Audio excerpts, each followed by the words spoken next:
It is really, really embarrassing, than to watch. It's like, why does she do it so publicly? This is something that we are all baffled about.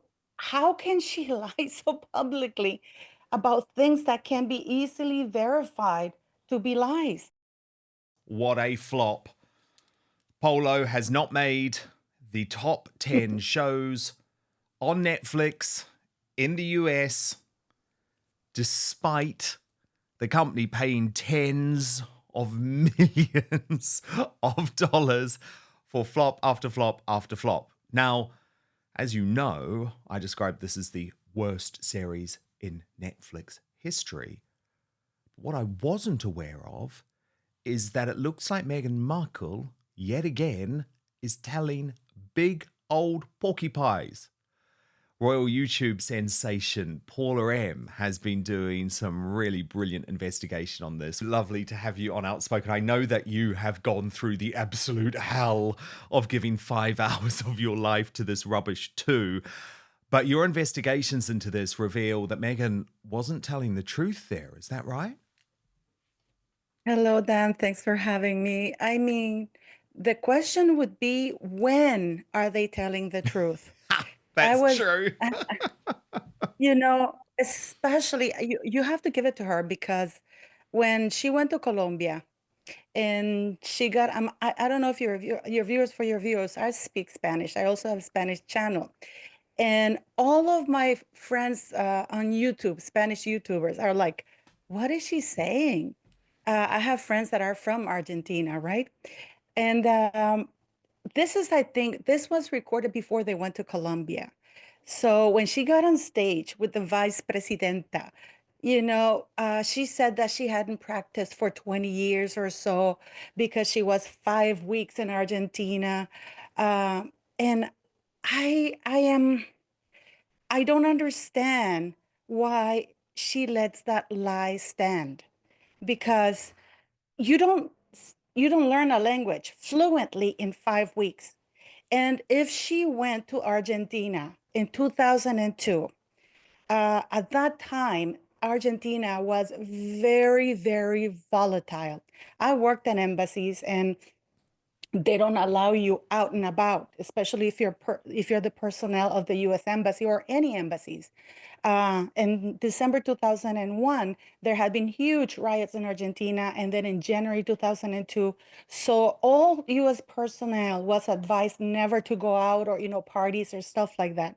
She talks about Palermo Viejo, which is an area in Argentina. She talks about Las Cañitas, which is a district. But back then in 2002, she wouldn't have been allowed to roam freely in Argentina, especially for 5 weeks. And when she went to Colombia, her Argentinian language was gone. And if she were to actually learn Spanish, it would have been in Spain, because she claims that she went to Spain for almost 3 months to learn Spanish as exchange student from Northwestern University. Yet she never talks about it. So, and in this little clip, everybody's like, all the people, all the Spanish YouTubers were wondering, what is she talking about? What is she talking about? And Harry proudly saying that she's fluent in Spanish. It is embarrassing. It is really, really embarrassing, than to watch. It's like, why does she do it so publicly? This is something that we are all baffled about. How can she lie so publicly about things that can be easily verified to be lies? Because she even used the wrong name. Is that right? For the area where she lived? Well, Palermo is an area. Palermo is an area. And then you have Palermo Soho, it's and Palermo Viejo, but Palermo is an area. And I think that the reason why she chose this is because it's big on polo. So I guess she's trying to create a link that she's been around polo all her life. This is why, well, the guy who she was speaking to, he's saying, yeah, they're big on polo. Yeah, because Palermo is the area where they back then used to have a lot of greenery, parks, and stuff like that. So I guess she's trying to continue a link that, oh my God, I've been around polo all my life. And yet I heard that she was telling people that they should come like with the truck, like wearing slacks and stuff like that. I mean, polo, it's the sport of kings, you know. The ladies dress up. So I don't understand why she chose Palermo Viejo. This is the first time she's come up with this lie, you know, which is I I don't even know why, you know, and it's very offensive to Spanish speaking people because even when she was in Colombia, we could tell that she memorized those lines and she couldn't even speak them properly. And this is the woman who claims that she's fluent in a language. I mean, to be fluent, I mean, you can have an accent, but you should be able to communicate properly, like who? Like Gwyneth Paltrow. Gwyneth Paltrow, her Spanish is amazing. But Very. Megan, But it's just the I don't know, boast, you isn't it? know. But I mean, Paula M, it's just extraordinary. She only features in the series really for about 30 seconds, and there are all of these lies. But I know you found it really ridiculous that this series was classed as a science and nature docuseries, and that Netflix described the show as inspiring, heartfelt, and exciting because that's almost like false advertising, right? Are you kidding? I feel if okay, if you go by the description, I feel swindled. You know, even my dog Theory, she was sitting there looking at me like I was some sort of insanity because if you were to read that, that's not inspiring, that's not heartfelt. What is the science of this? There's a bunch of nobodies. You know what's the worst part of it all, I think, is that they are so entitled, Dan, that they think that everybody knows who they are. They think that everybody knows about polo. This is, because they didn't even give a little intro at the beginning, what polo was, where it originated, what the rules of the game were, like, but if you're part of the American audience, and I believe that this was targeted to the US audience, people have no clue. And the way they treated the horses, that was brutal. That was brutal. I Well, it mean, was. It was. And it wasn't just the terrible treatment of the horses, though, was it? Here, Harry and Meghan are describing themselves as being anti bullying advocates.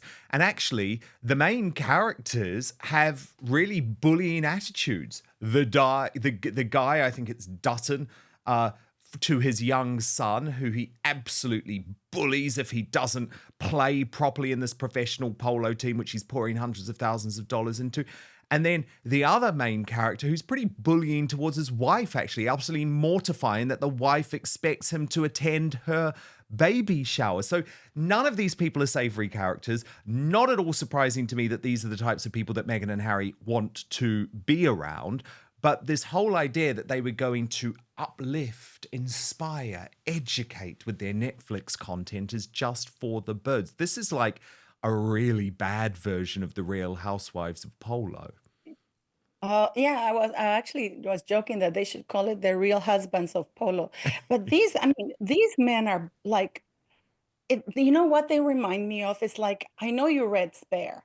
You know that Oh, passage yes. where Harry says that he inhaled the entire canister of laughing gas, you know, and while his wife needed it, who was in agonizing pain. But oops, I inhaled the entire canister of laughing gas. It's like these men are just like Harry. They have absolutely zero thoughts for anybody else because, the men, I'm going to go. And like the wife is pregnant. I mean, it's absolutely self-absorbed and titled. I guess you're the company you keep because Yes. these are Harry's buddies. These are Harry's buddies, like, and this is the kind of man, that book Spare was very terrible. When he said he mounted that woman and how the matron at the At the um, school, at who the, he at was the school was like a vile to. mouse. Yeah, exactly. Oh, So it's like they never practice what they preach. The hypocrisy is off the scale, but I think it's just so shocking that even in such a short period, you've picked up Meghan's big lies because there are so many of them. And actually, Paula, and very recently, you also discovered through your research that she had not been exactly honest about this event celebrating Afghan women, because you discovered that, Oh, in yeah. fact, it was the same women that she met in 2023 as 2024. And this event, Paula M, seemed to be completely choreographed. There was only one reporter in the room, and that person was not a reporter, they were a propagandist. And we never really seem to get the full truth from the mainstream media about what Meghan is doing these days, do we? First, though, digestive issues are caused by a potential toxin that's in all of the, quote, healthy foods that scientists have been telling us to eat with a fraudulent food pyramid for the longest time. And this potential toxin causes digestive issues. According to Dr. Gundry, a world renowned cardiologist, this is affecting millions of people nationwide. Warning signs include weight gain, fatigue, and digestive discomfort, and stiff joints, even skin problems. Well, Dr. Gundry explains these side effects are often mistaken for normal signs of aging because digestive issues develop usually over a matter of years and sometimes even decades. I can assure you that the damage is caused by these health foods, and it's far from normal. The good news is you can easily help fix the problem from your own home. It's very simple. You just have to know which foods are actually healthy and which contain this hidden potential toxin. So you can go find this yourself at gutcleanseprotocol.com/outspoken. So that's gutcleanseprotocol.com/outspoken. To make it easier for you, I've put the link in our show notes just below this video on YouTube, or if you're watching on Rumble too. Because after years of research, Dr. Gundry has decided to release an informative video to the public, free and uninterrupted, showcasing exactly which foods you need to avoid. Go find that video at gutcleanseprotocol.com/outspoken, or just click on the link in the description box below.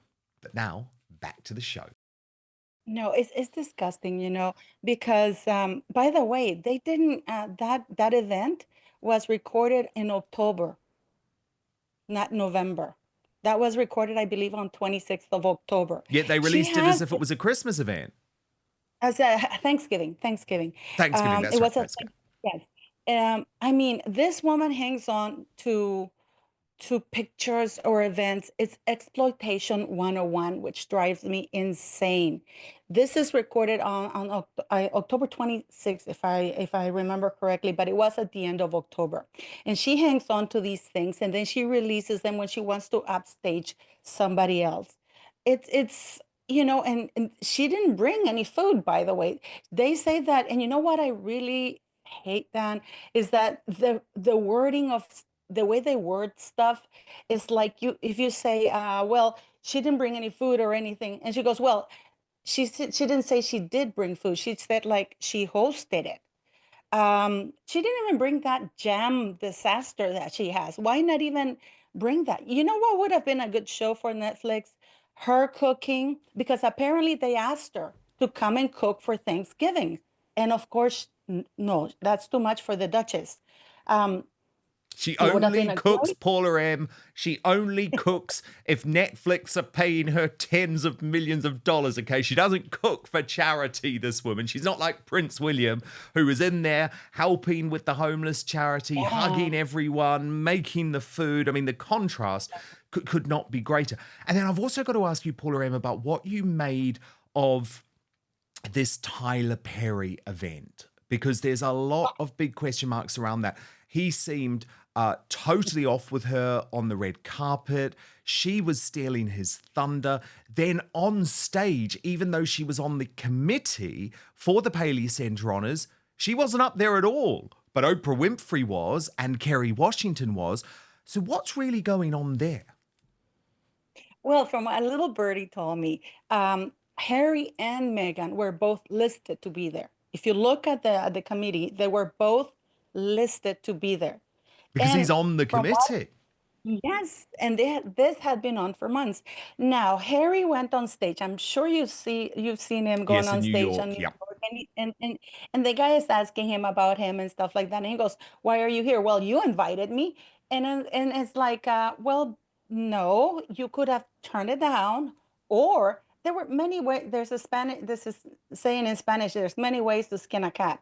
He could have done a pre-recorded video, so they would have presented it there, and he would have still been able to fulfill Tyler Perry's commitment that he had agreed to do months in advance. So he would have appeared with Meghan Markle, or he could have done a video conference, so he would still remain Mr. Environment, wouldn't have needed to travel to New York again. And you know what I mean? He could have stayed and go with his wife. But I think, from what I understood, Tyler Perry wanted Harry because, for unfortunately for Meghan, everybody wants the blood royal. Isn't it funny? I was talking about it with Megan's mole. She's a friend of mine. She's another YouTuber, by the way, guys. Oh, she's And, great. She's I great. know, I Love know. her stuff. And, and then we were like, I was saying, isn't it? It must really kill Megan that she can't get the mic for even 1 minute. And here you have Harry in New York on a stage alone, talking to people for like half an hour. Everybody wants to hear what Harry has to say. Nobody wants to have her on stage, not even for a second.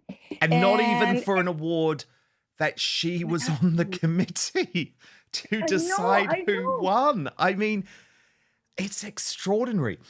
The thing about the Harry event, too, is that you're completely right. He could have said no, because it goes against this idea that they have purposefully leaked to the media that, oh no, the reason they're doing separate events at the moment is they don't like leaving the children at home in Montecito. Well, I'm sorry, you were in New York. She was in Los Angeles. So that doesn't make any sense. Do you believe that Harry just doesn't want to be seen in public with his wife? I think so. It's very obvious. You remember when Megan said that they're like salt and pepper, and when one went, the other one went, and the claw never left Harry. And now apparently the salt and pepper are like oil and vinegar. I think that Harry has realized that Rachel Meghan Markle, is bad for his image. I Yes. really do believe that, Well, she is. because He's only realized about 2 years too late, Paula.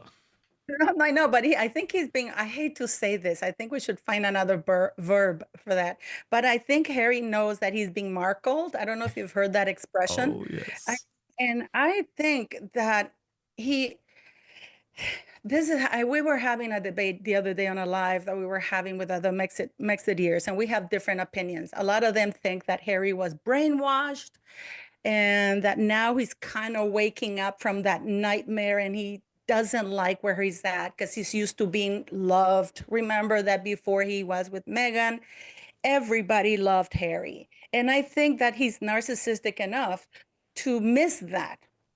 And because before he was despaired to a future king, now he's despaired to a D-list, delusional, and dumb former actress, because Meghan Markle is not smart. I always have disagreed with this with the press, because somebody who's smart would not find herself in the predicament she's in right now.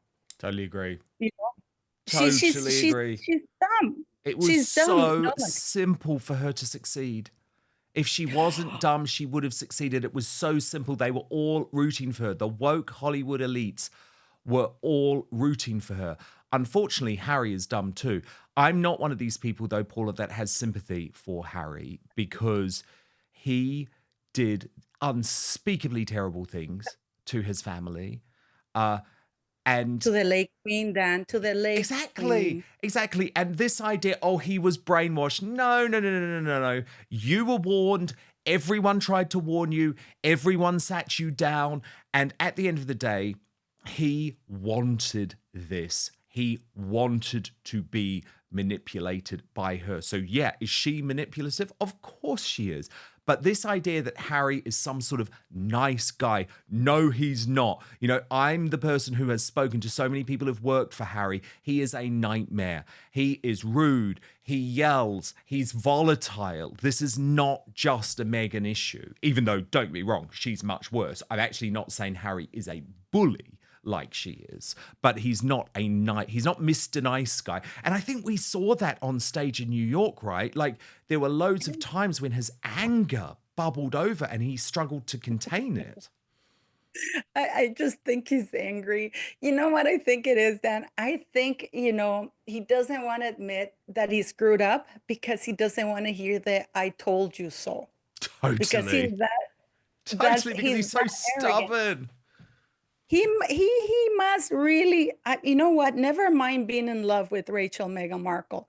They don't even like each other at this point in time. I don't know if you saw that CBS interview where Meghan Markle threatened the royal family Yes. by saying that she had barely scraped the Oh, surface. yes. This is the woman who was there for what, 72 engagements, less than a year? Yeah. I mean, she's going to be 80 and she's going to be saying, when I was in the royal Yeah. family. And it's like I mean, Harry's already said that you lied anyway, that there was no racism. Like you've already lied. You're a busted flush. I mean, look, I think her book would be full of more lies, and I'm sure she's considering it. But I think the critical point you raise is that, yeah, this isn't even just about love now. It's about not liking each other. However, they're also stuck together at this point. There's not really a way out at this point for Harry, is there? you know what I've started to notice though? I'm sure you have heard the rumbles that he's on his way back to the royal family, that because I believe that the king would take him back. Not William, Yes. not His Royal Highness Prince William. I think there would be a royal rumble if, you know, but I have heard these kinds of rumors that people are saying that the king would welcome his wayward son back. I think that would be a huge mistake. But at the end of the day, he's a father, right? And he's ill, and you know how it is, right? When you're sick and you see things differently. Um, but I find that Harry, because if I don't know if you've noticed the shift on the narrative that's coming out of him, just by not doing things with Megan, and from what I was told, it's him who decided not to do things with her because now she's using Harry as her calling card. But people now know that he's not going to show up, so she's not getting very many gigs, like invitations. But I feel that he does want to come back. I do feel that he's trying to in his because let's face it, Harry's not very bright. But in his way, he's trying to kind of find a way back without having to apologize. Mm. That's the feeling I get, Well, he's you not doing a know? very good job of it because this court case next month, which I Oh, have offered to give evidence at, because he's trying to turn this into a show trial, Paula M. And if he wants a show trial, then bring it on. Do you know what I mean? Bring it on, Harry, if that's what you you go want. back. But actually, that's like, I know he thinks, oh, it's all going to be over, but no, no, no, no. The royal family will always remember the terrible things that he's done there. Thank you so much for watching Dan Wootton Outspoken. Please click on my face just to the bottom left to subscribe to this brand new independent news source and turn on the notification bell so you'll be alerted to our brand new live shows, uncancelled interviews, and special royal episodes. Outspoken is also now available as a podcast, so you can listen to the show every weekday on the go, wherever you are.